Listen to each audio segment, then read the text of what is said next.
Tonight, on Legislative Review. Unemployment benefits for striking workers. Plus, a bill that would hike up the yearly cost of a Discover Pass. And the Senate gives their final approval of a contentious recycling bill. You're watching Legislative Review. Thank you for watching Legislative Review. I'm Angela Nolasco with today's top discussions in the state legislature. State senators debated a bill Tuesday that would allow striking workers to collect unemployment benefits if the strike lasts long enough. Under current law, striking workers in Washington are disqualified from unemployment insurance. But Senate Bill 5041 makes a major shift. If passed, starting in 2026, workers who go on strike could be eligible for up to 4 weeks of unemployment benefits if the walkout lasts longer than 2 weeks. Senate Bill 5041 in its original version proposed 12 weeks of unemployment pay, but that was amended by the House to 4 weeks. Here's how it would work. Benefits would start on the second Sunday after the strike begins, if the strike is legal under state and federal law. Workers would have to wait 1 additional week before payments begin. The maximum duration for benefits is 4 weeks following the House amendment. Supporters say it's about fairness and giving working families a financial lifeline while they fight for better pay or conditions. But critics warn that small businesses will be stuck covering higher unemployment insurance rates even if they have nothing to do with a labor dispute. Senate Democrats did not concur with the House amendments and requested a conference on the bill. Democratic Senator Rebecca Saldana. When it left here, it was 12 weeks. When it came back, it was 4 weeks. I greatly appreciate this body's willingness to go to conference. We will make sure that what comes back to this floor is something that is a modest adjustment. Speaking against the bill, Republican Senator Curtis King. Well, Mr. Small Business, Mrs. Small Business, you get to pay unemployment and then you get to pay it when your employees go on strike. What I'm worried about are the small businesses in this state, not the multinational conglomerates that this bill is going to hurt, Mr. President. You want to talk about being fair and being equitable? You talk about the unions walking in with 5, 6, 8 lawyers, and you talk about a business that's owned by a husband and wife that may have 50, 25 employees, and we're supposed to say, oh, this is all fair and equitable, and the fact that they get to pay the unemployment and then their employees get to go on strike for 4, 8, 12, 27, who knows where we're going to end up. The Senate voted on whether to have a conference on the bill. The motion by Senator Saldana is for a conference. As many as are in favor indicate by saying aye. Opposed, no. No! Ayes have it, the conference is confirmed. A conference will be held on the bill to reconcile differences between both chambers to reach a final version.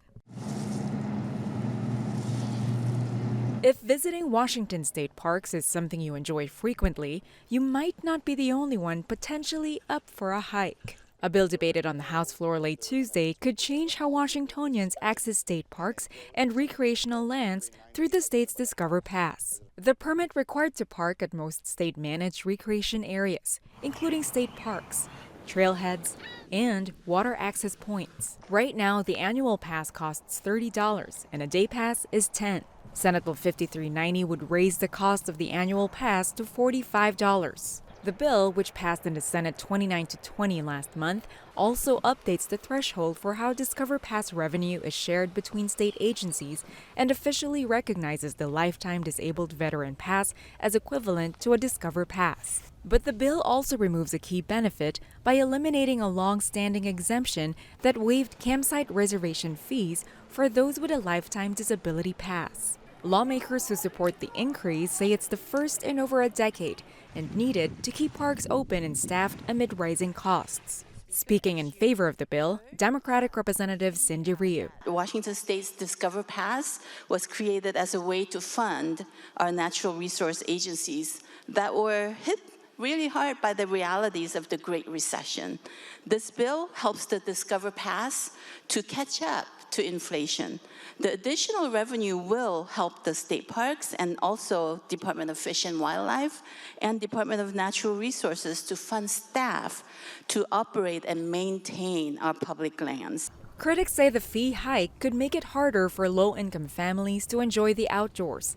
Others worry about how efficiently agencies are spending current funds. Speaking against the bill, Republican Representative Jenny Graham. We also have to worry about possible homeless moving into that park. And the less people that you have in an area like that, the more opportunity there is for situations to happen where people may move in there. And now that beautiful park is going to have needles, and it's going to have drugs, and it's going to have possibly fires, Mr. Speaker. When we first moved to Spokane, that was a huge issue. Riverside State Park was on fire. The House voted on the bill. Mr. Speaker, there are 52 yeas, 46 nays, 0 excuse. Having received a constitutional majority and gross substitute Senate Bill 5390 as amended by the House is declared passed. It now heads back to the Senate for further review. The bill delays most changes until October 1st, and it directs a new work group to study long-term funding for parks and public lands. State senators debated several concurrences on the floor Wednesday morning, among them concerning a bill that aims to reduce waste in landfills. Senate Bill 5284, a work in progress for the last few years, aims to require manufacturers, brands, and importers to participate in Washington's PRO, or Producer Responsibility Organization, where they would pay fees to cover the cost of a new statewide system or EPR program for packaging and paper waste collection, recycling, and disposal. Advocates say it will promote eco-friendly packaging, increase recycling rates statewide, and lower landfill use, while holding companies accountable for the waste they produce. They also believe it will make recycling rules consistent in households, clarifying what acceptable items go into recycling bins in one city versus another. The bill was met with staunch criticism by those who think it will be expensive and cumbersome to implement, and that extra costs will be passed on to consumers and affect independent grocers and farmers whose food packaging requirements are regulated by the FDA. The House amended the bill before passing it on a 51-45 vote earlier this month, which brought it up to Wednesday's Senate concurrence. Democratic Senator and Prime Sponsor Liz Lovelit urged support for the concurrence. The other body made some welcome changes to this policy that I think many in this chamber can and will support around reporting requirements, around the nature of how ecology comes back to the legislature once the Producer Responsibility Organization has formed their initial plan, around our communication strategy on the ground to ensure that this is being well implemented. It exempted the plastic film on meat and raw meat products and allowed for a clear and objective way for meat producers to be able to apply for a variance from Department of Ecology. Sharing why he's opposed to the bill and does not concur with the House amendments, Republican Senator Matt Benke. What happened over in the House, they included what we call the bottle bill, included into this, which increased the complexities and will increase the costs across the state of Washington.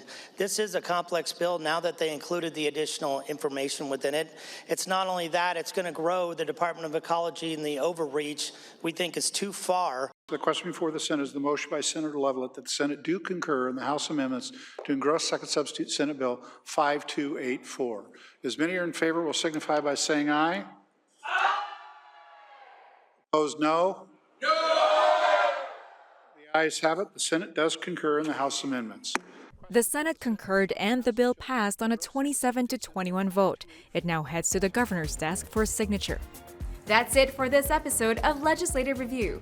Make sure to join us nightly at 8 and 11 for your highlights on the state legislature. And follow us on social media. Have a good night.